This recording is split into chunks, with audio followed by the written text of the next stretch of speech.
Imagine que tu reçois un colis. Déjà, rien qu'en le regardant, évidemment, tu sais que c'est un colis et pas une lettre ou un mail. Mais juste le colis tel quel, ça ne suffit pas toujours. Tu voudrais parfois avoir plus d'informations. Par exemple, le nom du destinataire, une adresse ou un numéro de suivi. Eh bien, en HTML, c'est exactement pareil. On peut ajouter des informations directement sur les éléments, et ces informations, c'est ce qu'on appelle des attributs. Pour rester dans les métaphores, j'avais dit dans les épisodes précédents que les balises pouvaient être considérées comme des boîtes dans lesquelles on viendrait insérer du contenu. Eh bien, les attributs, ce serait un peu comme des étiquettes qu'on ajouterait à cette boîte pour donner des détails en plus. Un attribut se présentera toujours de la même manière.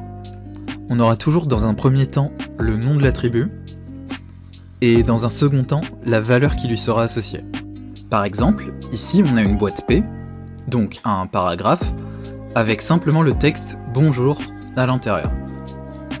Sur cette boîte, on a également un attribut, où title c'est le nom de l'attribut, et message d'accueil c'est sa valeur.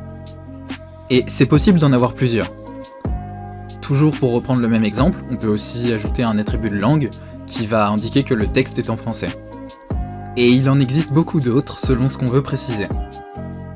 Certains servent à donner des informations supplémentaires, comme ceux qu'on vient de voir, d'autres servent à modifier l'apparence de la boîte, et d'autres encore servent à modifier son comportement.